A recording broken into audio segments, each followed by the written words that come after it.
كيف حالكم، زملائي وزميلاتي الأعزاء؟ مساء الخير جميعاً. كما هو الحال دائماً، يسعدني أن نلتقي مجدداً هنا في هذا الدرس. إنه اليوم الدرس السادس بالفعل. لم يتبقى لدينا سوى درسين إضافيين بعد هذا الدرس، وسننهي دورتنا حول الذكاء الاصطناعي المطبق في التعليم. إذن، أود أن أخبركم بأن لدينا بعض الأنشطة المخطط لها لهذا اليوم. سننتهي اليوم من استعراض بعض الأدوات التي تستخدم الذكاء الاصطناعي لتوليد النصوص أو حتى الأصوات. لقد رأينا بالفعل في الدرس الماضي بعض التطبيقات التي يمكننا استخدامها للتحويل من صوت إلى نص أو من نص إلى صوت. في هذه الحالة، هناك تطبيق آخر كنت قد تحدثت عنه ولم نتمكن من رؤيته في الدرس السابق، لكنه يتميز بقدرته على توليد أصواتنا الخاصة. بمعنى أنه إذا استخدمنا تطبيقاً كهذا، فهو يتعلم صوتنا. هناك بعض المتطلبات، وبعد ذلك يتم حفظ صوتنا ويمكننا توليد أي معلومات بصوتنا وبنبرتنا الخاصة. سنرى أيضاً تطبيق راسك، وهو تطبيق لترجمة التسجيلات أو الملفات الصوتية من لغة إلى أخرى مع الحفاظ على صوتنا الأصلي. هذا التطبيق مثير للاهتمام أيضاً، لأنه ربما نحتاج في وقت ما للانتقال من لغة إلى أخرى وسيحتفظ بصوتنا. نعم، لدينا تطبيق آخر يساعدنا أيضاً على القراءة بنفس الطريقة، وبالمثل كل شيء يعتمد على الصوت بواسطة الذكاء الاصطناعي. وفي النهاية، إذا سمح الوقت، سننتهي بمراجعة شيء يسمى ليس ذكاء معززا، كنت سأقول واقعا معززا، القليل من الواقع المعزز باستخدام تطبيق مثير للاهتمام. وبالنسبة للدرسين القادمين، سننتهي برؤية القليل مما هو واقع افتراضي، ليس واقعا معززا كما هو الحال الآن، بل واقعا افتراضيا، وهكذا سنختتم الدرس الأخير بلقاء في الواقع الافتراضي. إذن، أول تطبيق سنراه اليوم هو هذا التطبيق. سأنقله إلى الشاشة الأخرى. هذا التطبيق هنا. هكذا. نعم. حسناً. إذن، هذا هو أول تطبيق أردت مشاركته معكم اليوم. كما تعلمون، يمكنكم البحث أكثر حول هذا التطبيق. بالتأكيد، يمكنكم البحث عن أي برنامج تعليمي أو شيء من هذا القبيل، لكن الفكرة هي أن تتعلموا هنا أو تعرفوا أن هذا النوع من التكنولوجيا موجود، ويمكنكم لاحقاً استخدامه وفقاً لاحتياجاتكم. هل هذا مفهوم؟ حسناً. إذن هذا التطبيق يسمى Overdub، أليس كذلك؟ الموقع هو descript.com، أليس كذلك؟ www.descript.com، وهي ميزة لاستنساخ الصوت واقعية جداً. إذن، هذا هو التطبيق الأول الذي سنشاركه معكم اليوم. ما نقوم به بعد الدخول إلى هذا الرابط هو الضغط على تسجيل الدخول، أو التسجيل باستخدام بريدنا الإلكتروني، وعادة قد يكون لدى البعض بريد إضافي، أليس كذلك؟ عادة ما يكون لدينا بريد إلكتروني إضافي لا نستخدمه كثيراً للتسجيل في كل هذه التطبيقات، لأننا سنتلقى باستمرار رسائل من هذه التطبيقات. صحيح. حسناً. إذن نضغط على Sign up، أي التسجيل أو تسجيل الدخول، وبعد ذلك ستظهر لنا شاشة كهذه هنا. نعم، مثل هذه التي هنا. إذن، بمجرد أن نكون هنا، يمكننا البدء بإنشاء مشروع جديد، كما هو مكتوب هنا، إنشاء مشروع، وسنتمكن من اختيار أحد الأصوات المسجلة مسبقاً لاستخدامها في أي عمل نقوم به، أو يمكننا بدلاً من ذلك حفظ صوتنا الخاص. نعم، هذا التطبيق، حسناً، هو تطبيق ويب، لكنه يحتوي أيضاً على نسخة لسطح المكتب. إذن، سنضغط هنا على إنشاء مشروع جديد على سبيل المثال، ومكتوب هنا: مرحباً بك في ديسكريبت للويب. هذا هو تطبيق الويب. حسناً.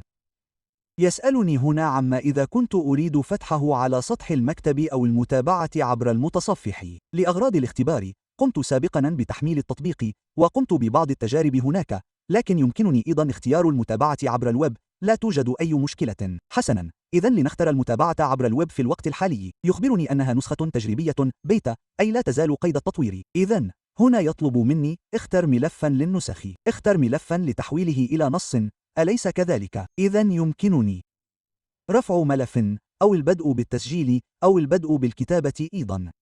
أي خيار منها. يمكنني امتلاك مستند، أو يمكنني في هذه الحالة البدء بالتسجيل أو البدء بالكتابة؟ حسناً. يمكننا اختيار البدء بالكتابة. حسناً. وسنقوم بنسخ نص ما من مكان آخر. سنقوم بنسخ بعض النصوص من هنا لنرى كيف يعمل هذا التطبيق. إذن، لنرى هنا كما في الدرس الماضي، كان لدينا نصائح للدراسة. حسناً. لنرى، على سبيل المثال، المراجعة بانتظام. هذه الأسطر الثلاثة. سنقوم بالنسخ واللصق هنا. حسناً، جاهز. لدينا هذا هنا، أليس كذلك؟ إذن، هنا يمكن للمرء أن يبدأ حسناً. هناك ينبغي أن يبدأ بتشغيل الصوت. دعني أرى إن كنت سأختار صوتاً أم يمكنني البدء بنفسي.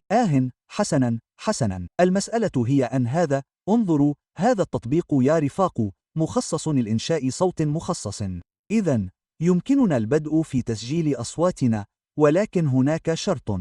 الشرط هو أن نسجل لمدة لا تقل عن 10 دقائق. بمعنى، يمكنني وضع نص طويل جدا هناك، نص مطول، والقراءة لمدة 10 دقائق لكي يسجل هذا الذكاء الاصطناعي صوتي، ويتعرف عليه، ويتعلمه، ويعرف متى نتوقف ومتى لا نتوقف، وبعد ذلك سيظل هذا الصوت كما تشاء. كما تشاء. إيه في قاعدة البيانات، ويمكنني لاحقاً إنشاء ملفات أخرى بصوتي الخاص. حسناً. نعم. جيد جدا. لنرى هنا. دعني أرى. إنه لتسجيل الوسائط. أوه.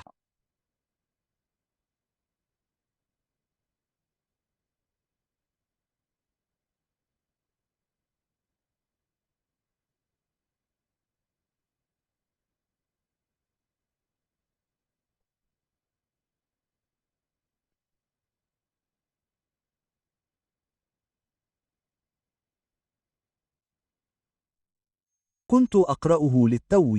لا، دعني أرى. تحرير. دعني.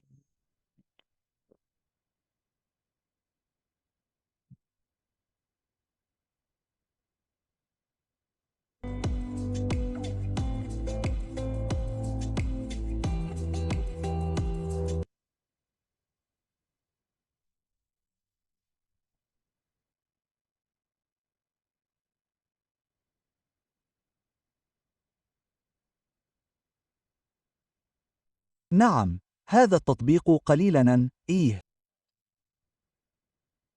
يحتوي على الكثير من الوظائف، أليس كذلك؟ دعني أرى إن كنت سأضبطه باللغة الإسبانية. نعم، لأن الفكرة هي أنني هنا، على سبيل المثال، يمكنني البدء في التسجيل لنفسي، فقط لم أفعل ذلك بهذه الطريقة في ذلك اليوم. دعني أرى. حسناً. كتابة. نعم. ثانية واحدة. حسناً.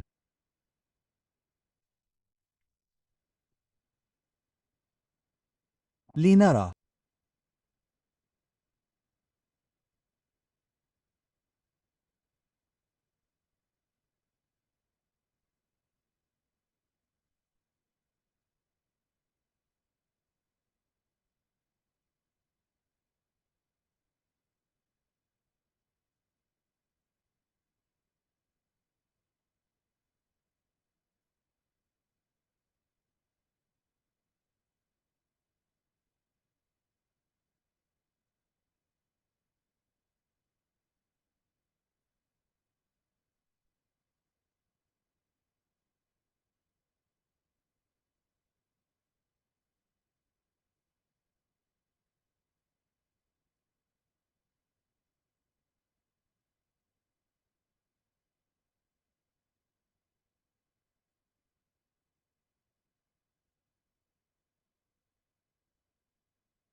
حسناً. لنذهب إلى هنا. في حد ذاته، يتطلب هذا التطبيق أن نخصص بعض الوقت في هذه الحالة للقراءة من أجل تسجيل أصواتنا. ولكن وظيفة أخرى لديه هي أنه يمكنني استخدام ملف صوتي ليقوم بتحويله إلى نص، أليس كذلك؟ هذا ما قاله لي أحدهم في ذلك اليوم: يا أستاذ، كيف يمكنني جعل الملف الصوتي يتعرف عليه ويتحول إلى نص؟ حسناً، هذا التطبيق لديه تلك الوظيفة. إذن، سأقوم الآن بتنزيل ملف صوتي لكي يقوم بتحويله لي إلى نص. حسناً. إذن، دعوني أبحث عن ملف صوتي طويل نوعاً ما. سيكون هذا. حسناً. لنرى. حسناً. إذن، لنرى الآن.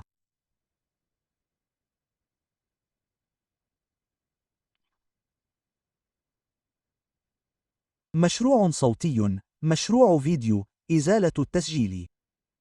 حسناً، على الويب. وسنقوم بتحميل أحد هذه الملفات الصوتية. الترحيب بالدورة التدريبية. وحسناً.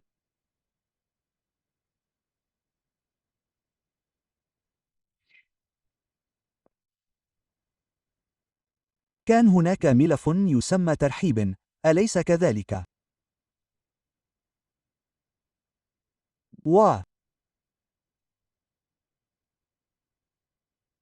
سأختار اللغة الآن. هذا باللغة الإنجليزية. هذا الصوت باللغة الإسبانية، أليس كذلك؟ إذن، سيكون الإسبانية. حسناً، وسنطلب منه أن يقوم بنسخه، أليس كذلك؟ حسناً، لنرى. حسناً، هو الآن يقوم بنسخ صوتي ويحوله إلى نص، أليس كذلك؟ حسناً، إذن، سأشغل الصوت، وبشكل أساسي لقد قام بنسخه بالفعل. صحيح. فلنستمع إليه إذن. ها هو. مرحبا، مرحبا بطلابي الأعزاء وزملائي المعلمين. أهلا بكم في هذه الجلسة الثانية من دورتنا حول الذكاء الاصطناعي المطبق في التعليم. أشعر بالراحة، سنستمتع كثيرا بهذا اليوم، وسيكون لدينا الكثير من التطبيقات العملية والكثير لتدوينه، لذا أهلا وسهلا بالجميع، نلتقي لاحقا. حسنا، إذن أعتقد أنه تم سماع الصوت، إنه صوتي بالطبع. إذن ما فعله هو تحويل الصوت إلى نص كما أردت. لكن الميزة هنا هي أنه لو تمكنت من تعليم هذا الذكاء الاصطناعي صوتي لفترة كافية، فسيقوم بتخزينه وحفظه، وبعد ذلك يمكنني ببساطة إدخال نص وسيقوم بنطقه بصوتي الخاص. إذن هذه هي الميزة الفريدة. لديه هاتان الوظيفتان، يحول من نص إلى صوت ومن صوت إلى نص أيضا. إذن هذا هو جوهر الأمر يا زملائي الأعزاء. نعم، دعوني أرى إن كان بإمكاني إضافة شيء هنا. لا يسمح لي بالإضافة. خارجاً. رائع. لكن بما أنه لم يتم تدريبه بعد، فعلينا أن نعلمه أصواتنا، أليس كذلك؟ مرحبا بطلاب الأعزاء. عذراً. حسناً، جيد. إذن يا رفاق، هذه التطبيقات قمت بفصلها هنا في حساب سيمبالو. هناك العديد منها، حوالي 12 إلى 15 تطبيقاً، وسأقوم بتزويدكم بقائمة بهذه التطبيقات لاحقاً لتعرفوا ماهية كل ذكاء اصطناعي وما هي وظيفته. لا أعلم إن كان هناك أحد يريد السؤال عن هذا. ربما أود أن أسألكم: في ماذا تعتقدون أنه يمكنكم استخدام هذه الوظيفة، أي تحويل الصوت إلى نص بدقة تصل تقريباً إلى 100%؟ هنا كان ينقص حرف النون فقط. أشعر بالراحة. نعم، كيف ستستخدمونه أنتم، مثلاً في فصولكم الدراسية أو ربما في مجال عملكم؟ لا أعرف إن كان جميع الحاضرين هنا معلمين أو طلاباً، أو كيف ستستخدمون خاصية محاكاة صوتكم من خلال كتابة نص ليقوم الذكاء الاصطناعي بإنتاج صوتكم. كيف ستستخدمونه؟ ما رأيكم يا زملائي؟ في أي أوقات يمكننا نحن استخدام هذا، أليس كذلك؟ ما هو الاستخدام الذي سنقدمه لهذا الذكاء الاصطناعي؟ نعم، يمكنكم التعليق لنا. أنتم تعلمون أننا في مساحة آمنة دائما. إذن لدينا تطبيق عملي للغاية يستخدم الذكاء الاصطناعي لتحويل الصوت إلى نص ومن نص إلى صوت، كأنه إملاء صوتي. يمكنك تسجيل مقطع صوتي ثم تحويله لاحقا، والمثير للاهتمام هو أنه يضعه مع علامات الترقيم والفواصل.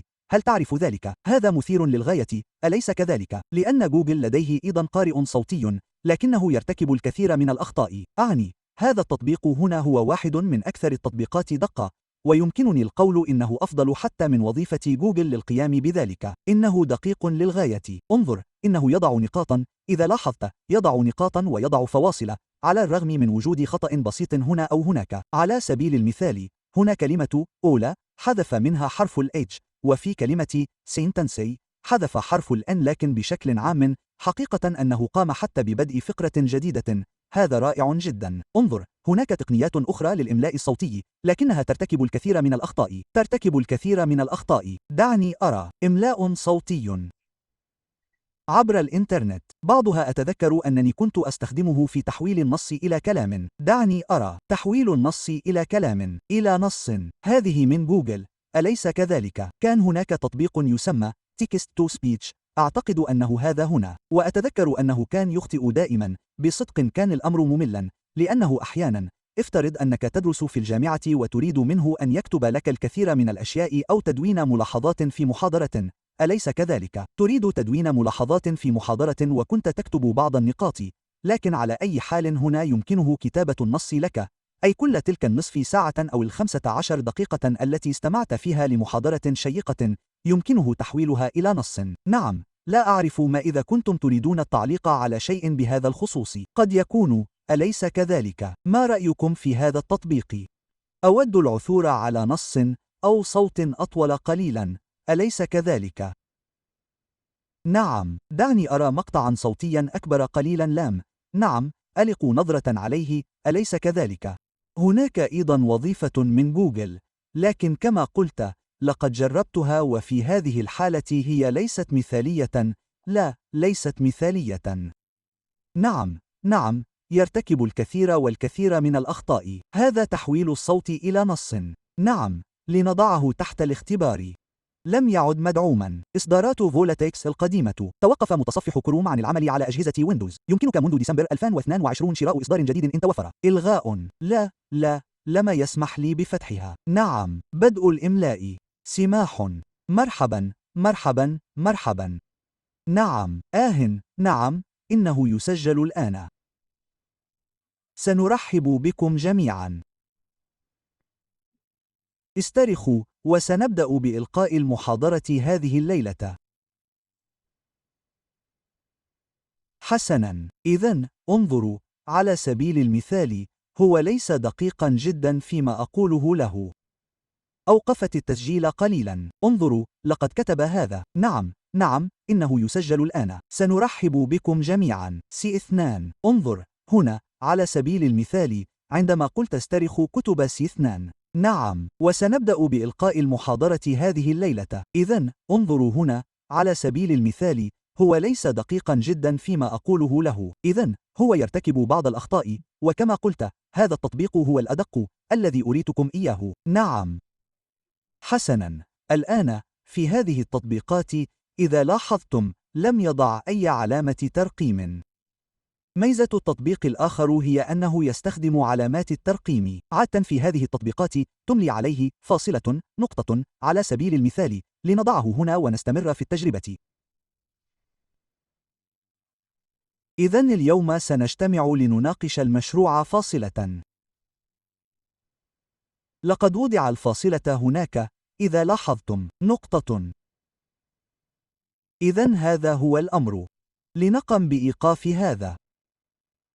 جاهز. حسناً، إذن انظروا، هنا يجب أن تملي عليه الفاصلة ويجب أن تملي عليه النقطة، وقد وضعها بالفعل. فاصلة، لقد وضع الفاصلة، وإذا لاحظتم، نقطة. حسناً، أي أنه يستخدمها، لكن هذا يستغرق وقتاً، أليس كذلك؟ وهذا ما يفعله جوجل أيضاً. الآن أرى أنه لم يسمح لي بتشغيل التطبيق، وذلك لأنه كانت هناك انتقادات كثيرة لهذا التطبيق من جوجل الإملاء، حتى هذا الخاص بجوجل.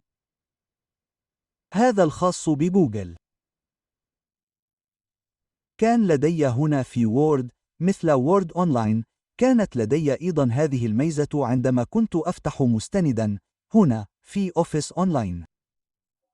لا، دعني أرى مستنداً فارغاً.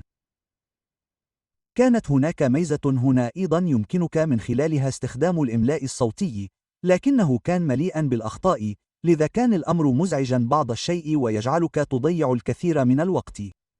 لذلك أنا لا أنصح به بصراحة، لأنه لم يتم تحسينه. حتى ذكاء جوجل الاصطناعي ليس مثالياً مثل تشات جي بي تي، لذا فله محدودياته الخاصة.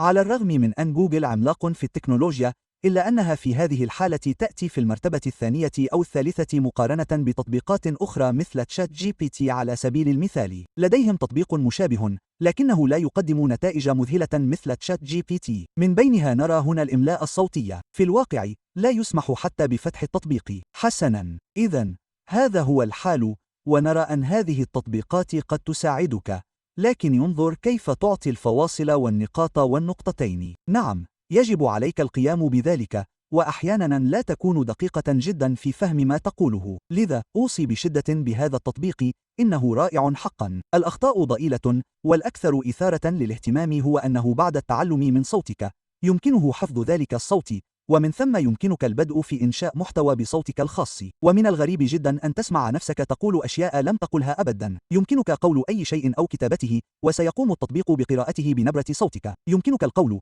يا للهول، هل يشبه صوتي حقا؟ ويبدو وكأنني أنا من قلت ذلك. إنه أمر مثير للاهتمام. أما الانتقادات فأنتم تعرفون يا رفاق، أليس كذلك؟ خطر أن يمتلك شخص ما 10 دقائق من صوتك، فيمكنه الحصول على تسجيلاتك والبدء في ابتزاز عائلتك وقول أشياء كما فعلوا في تجربة أو اختبار. على سبيل المثال مع حفيدة وجدتها. على ما يبدو، ولأنه كان اختباراً لاستخدام هذا النوع من الذكاء، قاموا بإجراء مكالمة وهمية وتحدثوا مع الجدة بصوت الحفيدة وطلبوا منها المال. في النهاية، انتهى الأمر بالجدة بإرسال المال، وكان ذلك بمثابة اختبار وتوضيح أنه يمكن بالفعل خداع الناس. حسناً، إذن كما هو الحال مع كل شيء، تتقدم التكنولوجيا وهي مفيدة. ستكون هناك أيضا جوانب سلبية يا رفاق، يجب علينا مناقشتها والحديث عنها قليلا، أليس كذلك؟ بخصوص هذا الأمر، بل أكثر من ذلك، في هذه التسجيلات الصوتية يمكننا مثلا تحسينها وإضافة موسيقى خلفية وتعديلها. هذا التطبيق يا رفاق سيكون مفيدا جدا لإنشاء البودكاست الشهيرة. هل تعرفون ما هو البودكاست؟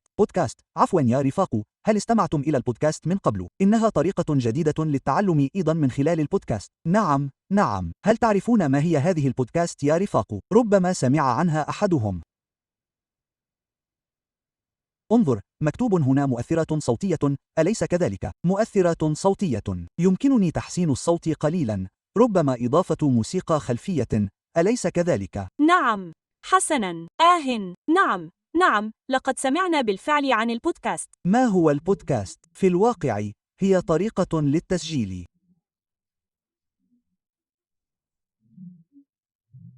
يمكنك تسجيل نشاط، يمكنك التسجيل مع موسيقى، يمكنك إضافة مداخلة، يمكنك العمل مع الطلاب من خلال هذه الأداة حيث تقوم بالتسجيل، يمكنك وضع درس، يمكنك إعطاؤهم نشاطا، وحتى يمكنك إعطاؤهم توجيهات من خلال بودكاست. بالضبط، نعم. أنا أحب الاستماع إلى بودكاست الكتاب. على سبيل المثال، أحيانا يقرأ المرء كتابا، بالطبع الكتاب رائع، أليس كذلك؟ مثلا، كان هناك كتاب لبريان تريسي بعنوان أبتلع هذا الضفدع، أليس كذلك؟ إذن هذا الكتاب المثير للاهتمام كان يتحدث عن أن ما لا نحب فعله يجب أن نفعله أول شيء في الصباح، يعني تستيقظ وتفعل الشيء الذي لا تحب فعله. هكذا تحسن إنتاجيتك لأنك تترك ما تحب فعله لنهاية اليوم. إذن هذا ما يتحدث عنه كتاب بريان تريسي هذا، أليس كذلك؟ أبتلع هذا الضفدع. إذن هو يقول أن تبتلع الضفدع في الصباح، أليس كذلك؟ أي الشيء الذي لا تحبه الأكثر إزعاجا، وانتهى الأمر. ثم ما يلي ذلك سيكون أشياء ترضيك، وستستمتع بيومك بالكامل. يقول إن هذا اقتراح لتحسين الإنتاجية من بين أمور أخرى. إذن الكتاب جيد جدا، ولكن كان هناك أرجنتيني على ما يبدو. نعم، كان هذا الذي لديه كتاب يسمى ريادة الأعمال أو الموت. لا أتذكر ما هو اسمه. ريادة الأعمال أو الموت. كتاب. هذا هو اسمه، أليس كذلك؟ هذا هو ريادة الأعمال أو الموت. الابتكار أو الموت. لا. ريادة الأعمال أو الموت. كتاب. هذا أرجنتيني. هذا السيد أندريس. ما اسم هذا الشخص هنا؟ الابتكار أو الموت؟ لا، الأرجنتين. هذا هو أندريس. حسناً. أندريس كاتب كتاب الابتكار أو الموت. دعني أرى. لا، لم تكن الابتكار أو الموت، كانت ريادة الأعمال أو الموت، لكن النقطة هي أن هذا الكاتب أيضا لديه كتاب آخر. كان لديه بودكاست، وهو كان صحفيا. هذا أندريس أوبنهايمر. هذا هو الكاتب الآخر الذي أخبركم عنه، أليس كذلك؟ أندريس أوبنهايمر هو أرجنتيني ويعمل صحفيا، وهو يكتب أيضا كتبا مثيرة للاهتمام، وأحد هذه الكتب يسمى الابتكار أو الموت. وهذا الشخص لديه بالفعل بودكاست خاص به. وبما أنني قرأت كتابه الآخر، فهذا الكتاب لم أنهي قراءته، لكن كان من المثير للاهتمام مثلا الاستماع لمؤلفي هذه الكتب. كم هو ممتع الاستماع إليهم، لأنك تقرأ الكتاب أولا، ثم تسمع مقابلاتهم وتعليقاتهم. بالطبع، أحيانا يكون المرء في المنزل ربما يقوم ببعض الأعمال المنزلية، رغم أنني لست من يقوم بالكثير منها، أليس كذلك؟ لأن زوجتي لو سمعتني ستقول لاحقا: ها كاذب. لا، لكن ربما أحيانا نقوم ببعض الأعمال المنزلية، أليس كذلك؟ وربما نستمع إلى بودكاست في ذلك الوقت، أليس كذلك؟ أو ربما نعمل في شيء يدوي، وهذا يجعل من السهل الاستماع، ومن الجميل سماع هذه المقابلات، هذه الأشياء التي تثري المرء عندما لا يستطيع الجلوس للقراءة. إذن، للبودكاست هذا التأثير الجيد جدا لأنها غير رسمية، وأحيانا تعتمد أسلوب الحوار بين الطرفين. هؤلاء المؤلفون يبدأون بالحديث عن أشياء مثيرة للاهتمام للغاية، والشباب يحبون ذلك كثيرا لأنهم يعلمون أن هناك بودكاست عن القصص المصورة على سبيل المثال، وهناك بودكاست يتحدث عن حل القضايا أو حل الجرائم على سبيل المثال، أليس كذلك؟ وهذا يجعلك منغمسا في الأمر، أليس كذلك؟ أنت تبدأ بالاستماع، وأنا أتخيل مراهقا يحب هذا النوع من الأدب المتعلق بعلم الجريمة أو حل الألغاز، لنقل حل الغموض لا الجرائم بحد ذاتها، بل الألغاز. لذا أتخيل شابا يستمع هناك، أليس كذلك؟ كيف تتكشف الأحداث، وكيف يقومون بحل ذلك الغموض. إذن، إنها وسيلة تقرب الشباب من القراءة. نعم، في الحقيقة، هذه البودكاست تقرب الناس من القراءة لأنه ربما يعجبهم الأمر في النهاية فيذهبون للبحث عن الكتاب ليروا ماذا يقول عن هذا الموضوع، أليس كذلك؟ كان الأمر مثيرا للاهتمام، أليس كذلك؟ حتى إن الكتب الصوتية يمكن اعتبارها نوعا من البودكاست، لأنه بالطبع ليس من نفس النوع أن يقرأ لك شخص كتابا بأسلوب سيء، مقارنة بشخص يقرأه بأسلوب جميل مع خلفية موسيقية تغمرك في القراءة. أتخيل رواية 100 عام من العزلة للكاتب الكولومبي غابرييل غارسيا ماركيز في بودكاست أمر مثير للاهتمام، أليس كذلك؟ ربما الاستماع إليها بهذه الطريقة، الطريقة التي يبدأ بها السرد، ربما يفهم المرء الكتاب بشكل أفضل من فتح الصفحات وقراءتها كلمة بكلمة. إذن، هي بالفعل وسيلة جيدة للتقرب من القراءة. انظروا، هذه هي الموارد أو ما كنت أخبركم به في ذلك اليوم: القدرة على إنشاء قصة كبودكاست، ويمكن للمرء إضافة موسيقى خلفية أو شيء من هذا القبيل. إذن، هي تطبيقات جيدة جدا، يمكنني التحويل من نص إلى صوت أو من صوت إلى نص. حسنا، رائع. لنرى يا رفاق، لا أعرف إن كان أحدكم يريد قول شيء، ربما تعرفون بالفعل ما هي البودكاست، أليس كذلك؟ وهناك الكثير من البودكاست يا رفاق هنا في هذا التطبيق. انظروا هنا على سبوتيفاي، انظروا، يمكنكم الدخول هنا إلى سبوتيفاي، وهو تطبيق مجاني، والبحث عن بودكاست. يمكنكم كتابة كتب. دعونا نكتب عن الكتب. حسنا، في حالتي أفعل ذلك أحيانا، لكن مكتوبة القراء، أليس كذلك؟ هناك بعض الأشياء موجودة بالفعل، على سبيل المثال يمكننا البحث عن بودكاست حول الصحة. هناك أيضا الكثير من المقابلات والكثير من الأشياء هناك. انظروا، بودكاست حول الصحة والعافية. دعونا نشغله هكذا فقط. يمكنكم تشغيل ما تريدون، حتى الروايات والمسلسلات كما في الماضي. لا أعرف إن كان بيننا رفاق من ذلك الجيل الذي كانت تسمع فيه المسلسلات عبر الراديو. لست كبيرا جدا في السن، لكنني أتذكر سماع إل تشافو ديل أوتشو على الراديو. نعم، في منزل جدتي كان يحين وقت جدتي الكبرى، فقد كانت على قيد الحياة عندما كنت طفلا. إذن، كانت جدتي الكبرى تضع الراديو هناك، وكانت تبث برامج تلفزيونية لكن عبر الراديو، وهكذا كنا نبقى. كنت أجلس كطفل، وبما أن جدتي الكبرى لم تكن تملك تلفازا، فلكي لا أشعر بالملل كنت أجلس بجانب جهاز التسجيل لأستمع إلى التشافو ديل أوتشو، وكان الأمر مضحكا جدا أيضا، أليس كذلك؟ إذن هي ذكريات من طفولتي مع جدتي الكبرى. إذن انظروا، هناك بودكاست عن الصحة والعافية. سنضغط على تشغيل هنا. انظروا، هل تسمعون؟ مهلا، عفوا، أريد أن أتأكد ما إذا كنتم تسمعون الصوت. لا، صوت. نعم، إنكم تسمعون الصوت. إذن انظروا كيف يتم التعامل مع البودكاست. ليست بالصور، لكن يمكنك تخيل ما يقال. سأقوم بتشغيله قليلا. افهم عقلك 20 دقيقة لتفهم نفسك بشكل أفضل مع مولو سيبريان ولويس موينيو ومونيكا غونزاليس. يمكنكم معرفتهم بشكل أفضل عبر entiendetumente.info. ها نحن هنا. من المثير للاهتمام أنه قبل بدء التسجيل مباشرة شاركت قليلا من الموقع الذي أعددناه لتسجيل البودكاست، وكان الكثير من الأصدقاء يقولون: يا للروعة، نحن متشوقون. حتى أن هناك شخصا قال: يا إلهي، لقد مر وقت طويل منذ أن استمعت إلى البودكاست، كنت قد توقفت عن الاستماع إليه قليلا. نعم، سأقدمه قليلا إلى الأمام. لكنني رأيت أنه كان معدا هكذا، أو لأنها تبدو لي أمورا طبيعية للغاية، لذا هذا هو الموضوع الذي أقترحه عليكم. آمل أن تتمكنوا من الحديث عنه. أرسل لكم عناقا حارا وأتمنى لكم الكثير من النجاح في هذا العام الجديد. شكرا تاتيانا، وأعتقد أنه موضوع رائع يا لويس، أليس كذلك؟ مار أيضا طلبت ذلك منا. بدأنا نتحدث قليلا عن العيش بوعي في اللحظة الحالية، عما يحدث معنا، بدلا من أن نكون دائما. حسنا، ها هو مثال صغير أمامكم، أليس كذلك؟ لكن هناك كل شيء بودكاست، كل شيء، أليس كذلك؟ كما قلت، يهتم الشباب كثيرا بمواضيع حل الألغاز هذه. نعم، إذن سأخبركم هنا بشيء في سرية، أليس كذلك؟ كنا نتحدث للتو مع زوجتي في ذلك اليوم عن هذا، وكنت أتحدث في إحدى فصول الماجستير عن هذا الموضوع، عما يجذب الشباب، وأحيانا يرغب المرء في تعليمهم يا رفاق بالطريقة التي تعلم بها هو، وأحيانا لم يعد ذلك هو الأفضل. لقد تعلمنا جميعا جالسين في مقاعدنا هادئين، وكان الأستاذ هو الوحيد الذي يتحدث. في الواقع الآن أنا الوحيد الذي يتحدث وأشعر بعدم الارتياح. لا، ليست هذه الطريقة، ليس هذا هو الأسلوب. أحب دائما الحوار، لكن يجب أن ينبع ذلك منهم أيضا، أليس كذلك؟ ليس الأمر أنني سأفرض عليهم التحدث معي، أليس كذلك؟ لكن أخبركم هنا في سرية، زوجتي كاتبة، أليس كذلك؟ تعمل في مجال اللغات وتتحدث عدة لغات، وهي أيضا كاتبة. لقد أنهت لتوها مؤخرا درجة ماجستير أخرى في الكتابة الإبداعية، ولديها دراسة أخرى، ماجستير آخر في مجال الترجمة الفورية والتحريرية في جامعتي، حيث أدرس الماجستير في الابتكار التعليمي. كان هناك نقاش حول كيفية تعليم الأطفال وما الذي يؤثر فيهم حقا، وكان هناك موضوع ضرورة تشجيع القراءة. بالفعل، يجب علينا تشجيع القراءة.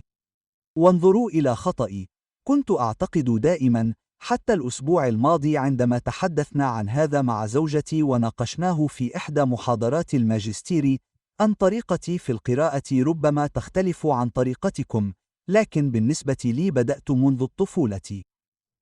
كان والدي يقرأ، فكنا نراه يقرأ، وكان يستلقي قبل النوم، ويفتح كتابا ويبدأ بالقراءة لنا بصوت عال حتى نغفو، لذا كان وجود الكتب في المنزل أمرا طبيعيا. وبالطبع في سن 11 يبدأ المرء بأخذ القراءة بجدية، وبدأت قراءة الكتب من سن 11 حتى 17، وكانت فترة قرأت فيها كما لا تتخيلون. وأخواتي أيضا، نحن 3 في العائلة، لذا بفضل تلك الثقافة في المنزل يبدأ المرء بالقراءة كثيرا. لكن تبين أنه في سن 11 أو 12 كان المرء قد قرأ بالفعل العديد من الكتب. قد يبدو الأمر مثيرا للدهشة، لكن حالتنا كانت غريبة قليلا، لأنني وأخواتي بحلول سن 17 كنا قد قرأنا ما يقرب من 70 كتابا، أي كان ذلك كثيرا. كنا نقرأ كثيرا ونحن صغار ومراهقون.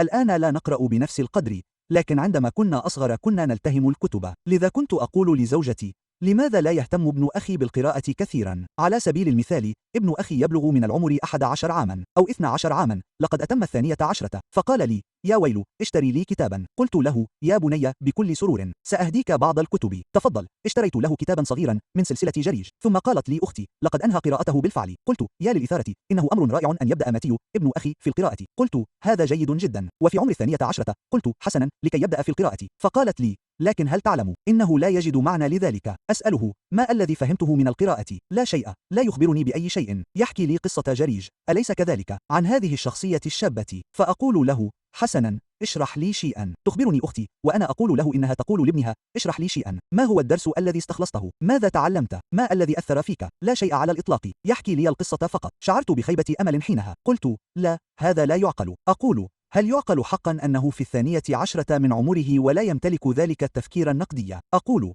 في سن 12 كنت أكثر نباهة، كنت أقدم ملخصا وربما استخلصت رسالة لنفسي وكنت أشرح من علمني ذلك. بالطبع هنا صحتني زوجتي وقالت لي أنت مخطئ، أنت مخطئ تماما، هي لديها خبرة أكبر في هذا المجال. فقالوا لي لا، أولا دعه يقرأ، لا تجبره على القراءة، وهذه العملية تختلف من شخص لآخر. لكنني أقول لها لكن ماذا لو أردنا تكوين أشخاص نقديين كما كنت أفعل منذ 12 عاما مع الطلاب في المدارس والجامعات؟ أقول يجب أن نشجعهم على القراءة لكي يمتلكوا تفكيرا نقديا. فقالت لي نعم، لكن الأمر يحدث تدريجيا بوتيرتهم هم وليس بوتيرتك أنت. ربما حصلت أنت على تحفيز في سن مبكرة لأنهم قربوك من القراءة منذ صغرك، وعندما تصل إلى سن 12 أو 14 عاما تكون قد كونت رأيا متوسط النضج، لكن هؤلاء الأطفال ليسوا كذلك، لذا دعهم يتقدمون بالوتيرة التي تناسبهم. ولكن لماذا يقرؤون؟ أقول له القصص المصورة. لماذا يقرؤون أحيانا أشياء مثل هاري بوتر؟ أعني أقول إن هذا أدب لا معنى له كثيرا. صفعة فكرية أخرى هناك. لا، قالت لي أنت مخطئ، هذا يغذي عقولهم، أي شيء يقرؤونه، وعندما يبدأون في اكتساب القليل من النضج فإن كل تلك المعلومات وحصيلة القراءة والمعرفة ستشكل لديهم رأيا خاصا، وهكذا يبدأ التفكير النقدي في التطور. وبالطبع على سبيل المثال أنا بدأت في قراءة كواوتيموك في سن 11. هذه الكتب لا أدري إن كنتم تذكرون أنها كانت إلزامية في المدارس، أليس كذلك؟ كارلوس كواوتيموك سانشيز، التحليق فوق المستنقع، شباب في نشوة، وفي الواقع نصف الكتب التي قرأتها تقريبا حوالي 30 كتابا قرأتها في ذلك العمر كانت لكواوتيموك. كان يصدر كتاب جديد فأسعى للحصول عليه لأتمكن من قراءته. أعني لقد كنت مهووسا بذلك المؤلف من بين أمور أخرى غيرتها لاحقا، لكنني كنت أريد من أبناء إخوتي أن يقرأوا ذلك، أليس كذلك؟ إذن هذا يمللهم لأنهم ليسوا بحاجة إلى ذلك، فهم منشغلون بأشياء أخرى مثل التي أخبركم عنها، أليس كذلك؟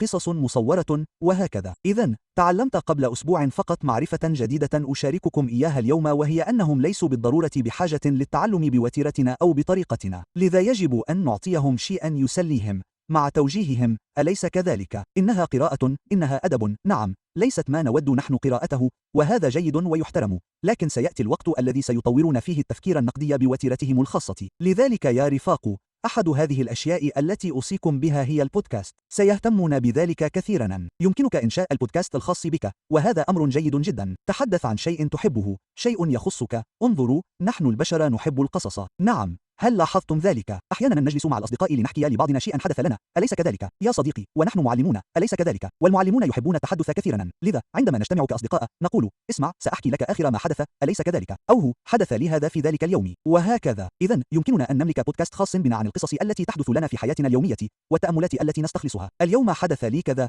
فتعلمت كذا إلخ. إذن أشياء من هذا القبيل، أليس كذلك؟ أو مثلا عندما نشاهد فيديوهات الملخصات، أليس كذلك؟ على سبيل المثال فتاة قالت مؤخرا أنهم سرقوها وهي في طريقها إلخ، استغرقت حوالي 3 أو 4 دقائق في شرح قصتها ونحن نشاهد، فنحن نحب القصص، يمكننا البدء بسرد القصص وفي النهاية نترك رسالة ربما. إذن هو تقريب نحو القراءة، ربما ليست قراءة في كلمات الحروف، لكنها قراءة للمواقف. نبدأ في تطوير ذلك السياق، التفكير النقدي، نبدأ في جعل خلايانا العصبية تعمل. إنه أمر مثير للاهتمام، أليس كذلك؟ البودكاست. حسنا، إذن تطبيق آخر يا رفاق هو هذا التطبيق هنا، إنه سهل للغاية.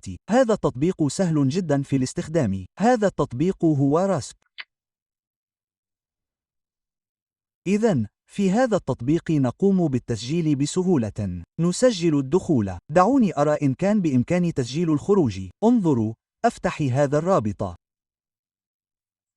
جيد، سأرسل لكم كل هذه الروابط أيضا. وتسجيل الدخول باستخدام جوجل، حسنا، أو التسجيل، أليس كذلك؟ تسجيل الدخول باستخدام جوجل، هكذا قمت بالتسجيل. أدخل باستخدام جوجل، لم أفعل شيئا سوى تسجيل الدخول عبر جوجل. كان لدي مشروع هنا من قبل، لكنه سهل للغاية. انظروا، أضغط هنا على رفع الفيديو الأصلي. إذن رفع الفيديو الأصلي. أضغط هنا وأختار اللغة التي أريد الترجمة إليها. انظروا، مثلا أود ترجمته إلى الفرنسية. لنرى، أنا لا أتحدث الفرنسية، لكن دعونا نستمع إلى صوتي بالفرنسية. حسنا، وسنضع هنا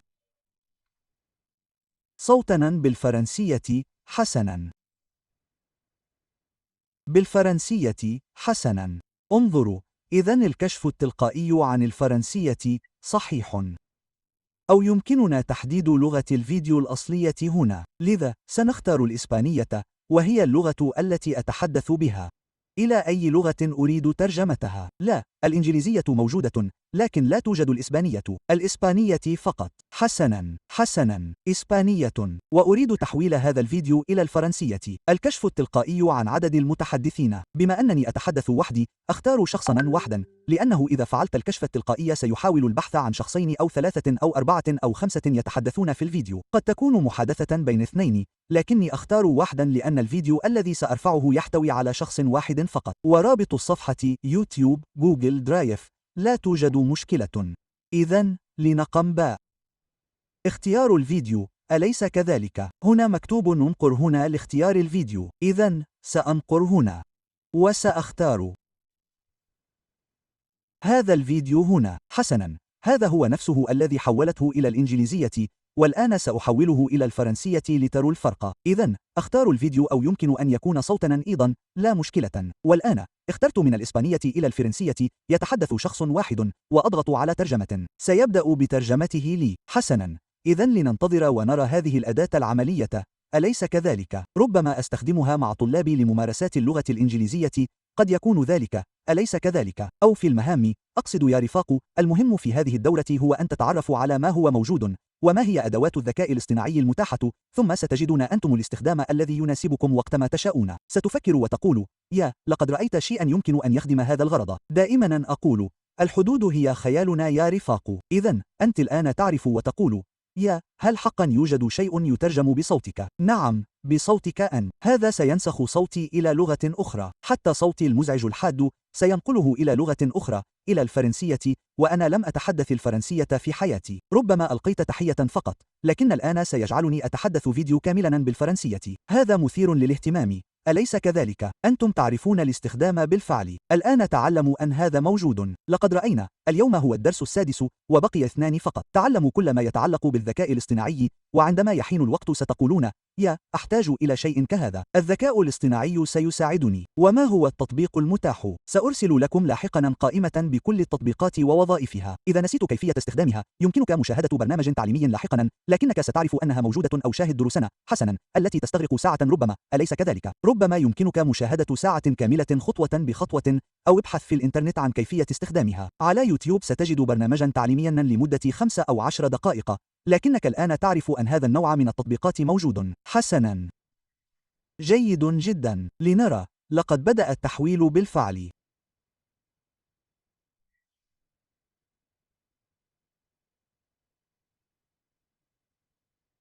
لنستمع إذن. حسناً، يمكننا تنزيله أيضا. لنقم بتنزيله. ها هو ذا قيد التنزيل. نعم، إنه يتحمل بسرعة لنشغله.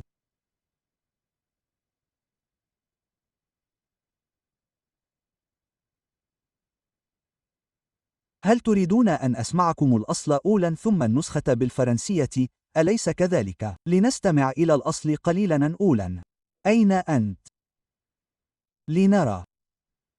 حسناً، لنرى. ها هو الأصل. هذا هو الأصل. يا هل تريد دخول الجامعة؟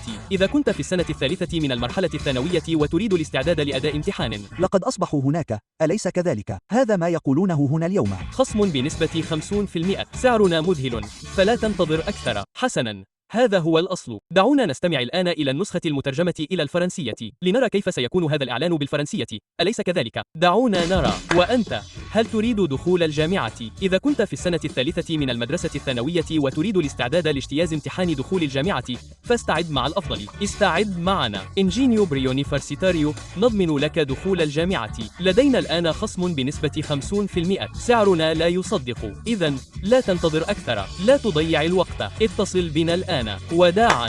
يا للروعة، إنه أمر رائع، أليس كذلك يا رفاق؟ ما رأيكم؟ انظروا، ها أنا أتحدث الفرنسية وهذا صوتي، إنه صوتي حقا، أليس كذلك؟ بنبرة صوت حادة قليلا هناك. ما رأيكم يا رفاق في هذه الميزات؟ أليس كذلك؟ نعم، مثير للاهتمام، أليس كذلك؟ رائعة جدا هذه التطبيقات البسيطة التي تعتمد على الذكاء، يا له من أمر لا يصدق، هذا يفاجئني، أليس كذلك؟ أن أرى نفسي أتحدث لغة أخرى، نعم، وهذا جيد، يعني إذا تحققتم من الأمر فهو جيد، لقد قمت بذلك مع الإنجليزية وبالفعل قام به بشكل جيد، إذا رأيتم، دعونا نضعه هنا، كان لدي هذا باللغة الإنجليزية أيضا، دعني أبحث عنه هنا. إيه، ها هو ذا.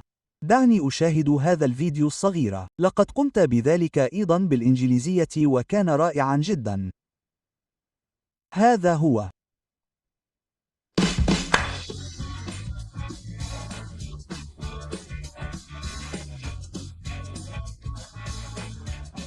استعد معنا في المرحلة ما قبل الجامعية. نحن نضمن دخولك للجامعة. لدينا الآن خصم 50%. سعرنا لا يصدق. نعم، إذن جيد جدا. يعني هذا أفهمه بالإنجليزية، أليس كذلك؟ إذن هو يقوم بذلك بشكل جيد جدا. حسنا. إيه، رائع، مذهل. نعم، هذه هي الفكرة. حسنا، جيد. وأخيرا لدينا هنا تطبيق آخر. إيه، في هذه الحالة وبنفس الطريقة أختار الأصوات. على سبيل المثال، هنا يمكنني اختيار الأصوات وأن تجعلني أقرأ الأشياء بشكل طبيعي. والجيد في هذه التطبيقات التي تعتمد على الذكاء الاصطناعي هو أنني أتحكم في السرعة وأتحكم في نبرة الصوت، يعني يمكنني إنشاء أصوات. إذن، على سبيل المثال، أريد هذا الصوت. إيه، يوتيوب واقعي، على سبيل المثال، أليس كذلك؟ هذا الصوت، لدي هنا إعدادات للصوت، تخيل، يمكنني جعله أكثر استقراراً أو تغييراً، أي أسرع أو أبطأ أو أعلى أو أخفض. إذا لاحظتم هنا الإعدادات الافتراضية، حسناً، إذن يمكنني ضبط الصوت كما أريد، ويمكنني تطبيقه على أي مقطع صوتي أحتاجه. نعم، وهنا يمكنني كتابة جملة ليقوم بتوليدها. إذن دعونا ننسخ، على سبيل المثال، جزءاً من هذا النص. دعونا نضعه هنا. النص وسنقوم بتوليد هذا المقطع الصوتي، أليس كذلك؟ مع أن هذا هو يوتيوب، صوت تيك توك فائق الواقعية، هكذا يسمى هذا الصوت، أليس كذلك؟ لكن هناك أصوات أخرى، تخيلوا، انظروا، هناك عدد لا يحصى من الأصوات للرجال والنساء على حد سواء. نيكول، ميمي، مايكل، إيه. رسوم متحركة، إنجليزية، طفولية، سويدية، هناك الكثير من المتغيرات، ولكن يمكنني أن أختار بحرية الصوت الذي أريده، أليس كذلك؟ دعونا نولد الصوت ونرى كيف يبدو. إنه يولد الصوت الآن. لقد وضعت له نصاً. راجع بانتظام. لا تترك كل شيء للحظة الأخيرة. قم بجدولة مراجعات دورية للمواضيع التي درستها مسبقاً. هذا يعزز الذاكرة طويلة المدى. استخدم تقنيات الحفظ. استخدم تقنيات مثل الذاكرة المساعدة أو ربط الصور أو إنشاء اختصارات لتذكر المعلومات المهمة. سيطر على أعصابك. قبل الاختبار، مارس تقنيات الاسترخاء مثل التنفس العميق. حافظ على موقف إيجابي وثق باستعدادك. تخيلوا يا رفاق، هل كنتم ستصدقون عند سماع ذلك الصوت أنها آلة هي من تقول ذلك؟ ما رأيكم؟ هل يبدو أن حاسوبنا هو الذي يقرأ أم شخصنا هو الذي يقرأ؟ إذن، انظروا، هذه هي القفزة. الآن، الذكاء الاصطناعي كان موجودا بالفعل. إنه موجود منذ السبعينيات. لأن هذه كانت البداية، الإملاء الصوتية، ولكن اليوم أصبح لديه لغة طبيعية. إنه أمر مذهل يا رفاق. إذن، دعوني أغير الصوت لشخص آخر. لنختر شارلوت هنا على سبيل المثال. لنرى، لديها هذه النبرة الأمريكية، أليس كذلك؟ دعوني أضع هنا ليندا. حسناً، لنختر هذا. دعني أرى. إضافة صوت. إيه، أمريكي. صوت أنثوي شاب لتيك توك. دعونا نعدل هذا. صوت توليدي أو مستنسخ. يمكنني أيضا استنساخ صوتي. هذا مثير للاهتمام. انظروا، يمكنني رفع مقطع صوتي خاص بي لاستنساخ صوتي. دعونا نرفع مقطعنا صوتيا. لا. لاستنساخ صوتي يخبرني بأنه مقفل، أليس كذلك؟ يجب أن أقوم بخطوة إضافية مثل الاشتراك. أتخيل أن هذا الجزء مدفوع. نعم، لكن يمكنني إضافة صوت من المجتمع. إذن لدي هنا المزيد من الأصوات. على سبيل المثال، لنختر امرأة لتقرأ النص. أنثوي. هنا مكتوب: سالي واقعي رائع. هكذا يسمى الصوت، أليس كذلك؟ لكن الوصف هنا يقول إنها أمريكية، وهي امرأة وشابة. هنا مثال. حسناً، إذن سنضيف هذا الصوت، أليس كذلك؟ سالي. سنضيف الصوت وسنجعل سالي تقرأ لنا هذا الجزء الصغير الذي نقوم ببنائه حالياً. حسناً، على الرغم من أنه يخبرني هنا أيضاً بالفئة المهنية والمولد والتصنيف. حسناً، الجنس: رجل، امرأة، مذكر، مؤنث، العمر، اللكنة، أليس كذلك؟ إذا أردنا لهجة بريطانية، أفريقية، سريلانكية، أو من الهند. حسناً، هناك التوجهات والأحدث والأكثر استخداماً والأصوات التي تم توليدها أكثر. حسناً، هناك العديد من المتغيرات، أليس كذلك؟ إذن يمكنني اختيار بعض الخصائص مثل هذه. حسناً، لنذهب إلى الصوت. لدينا هنا: أريد التعديل، أريد اختيار صوت آخر. دعني أرى. تعديل الصوت. حسناً، يمكنني أيضاً: انظروا، إنشاء نوع الصوت الذي أريده. يا له من تطبيق مثير للاهتمام، أليس كذلك؟ لأن انظر، هنا يخبرني على سبيل المثال كيف تصف الصوت. مثلاً: صوت أمريكي مذكر عذراً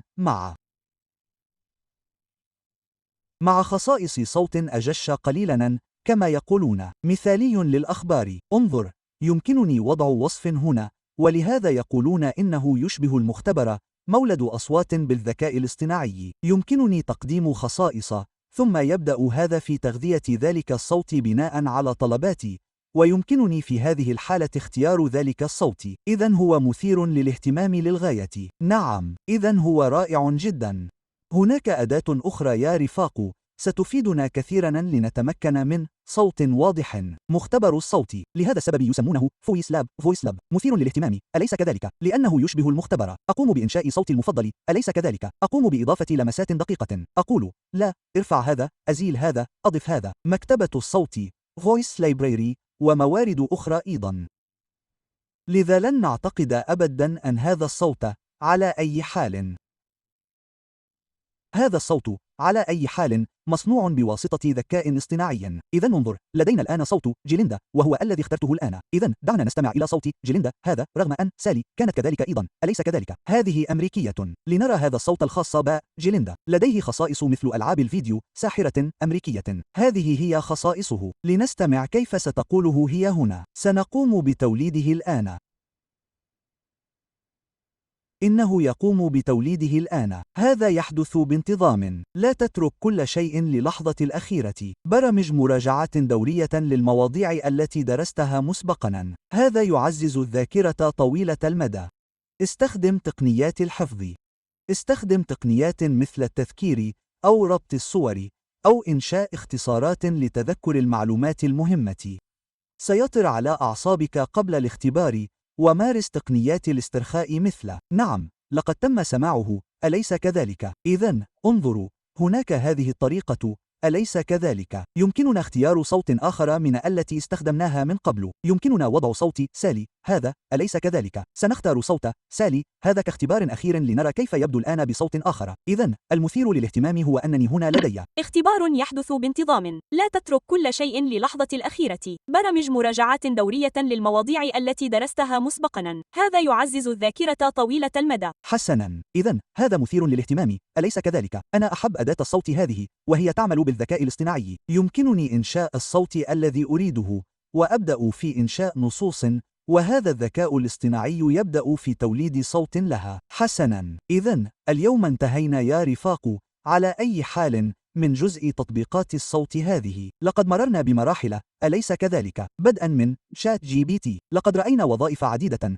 وتطبيقات متنوعة لإنشاء الفيديوهات وإنشاء الصور، والآن رأينا تحرير الصوت والترجمة. لقد رأينا الكثير من التطبيقات في الحقيقة. إذن ماذا تبقى لنا للحصة القادمة يا رفاق؟ تبقى لنا رؤية الواقع المعزز، وهو هذا الذي هنا، وبعدها سنرى في هذه الحالة الدرس الأخير عن الواقع الافتراضي. حسناً، وهذا هو أحدث ما توصل إليه التعليم يا رفاق، حقاً، يعني ما نراه الآن.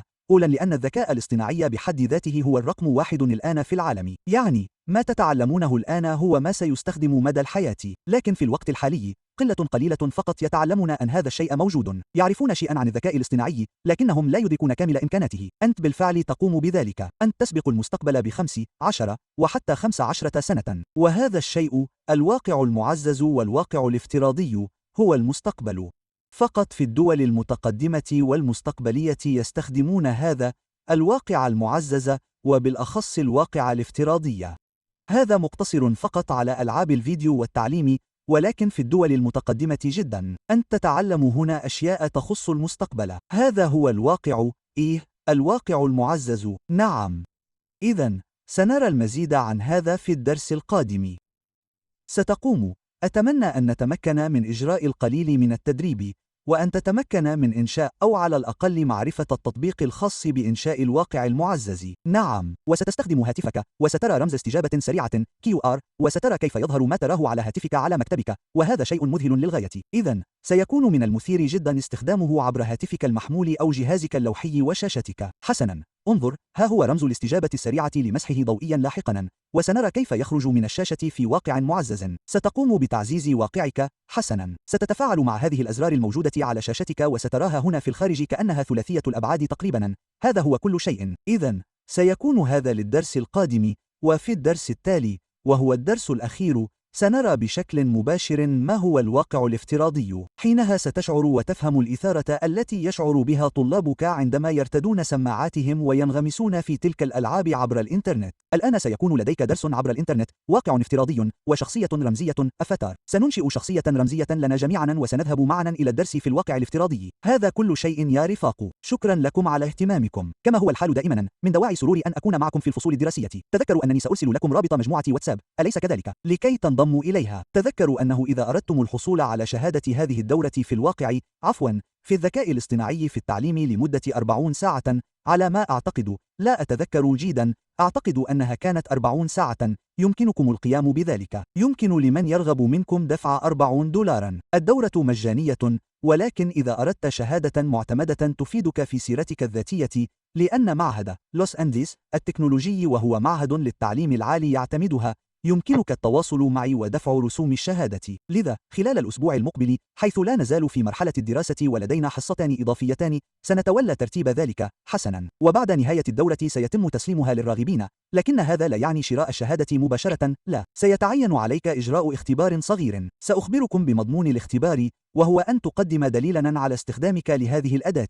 هكذا ستقوم بإعداد شيء بسيط باستخدام إحدى الأدوات التي رأيناها. هل هذا مفهوم؟ إذا يمكنكم التواصل معي، وسأرسل لكم رابط مجموعة الواتساب، وهذا سيكون كل شيء في حصة اليوم. سأنتظركم في الحصة القادمة. إذا سأرسل لكم فقط رابط مجموعة الواتساب لمن ليسوا فيها، ويمكنكم الانضمام. حسنا، دعوني أرى. هذه هي المجموعة الثانية.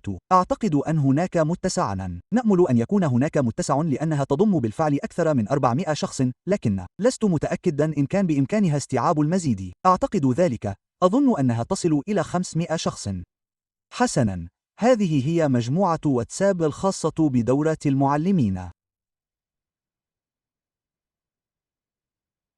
لقد أرسلت لكم الآن عبر دردشة الواتساب الرابط للانضمام إلى مجموعتنا. حسنا، بما أن هذه الحصة قد تم تسجيلها، سأرسلها لكم في وقت لاحق من المساء. شكرا لكم يا رفاق. عناق حار، بالتوفيق، وأتمنى لكم كل خير. سأقوم بإيقاف التسجيل. وداعا.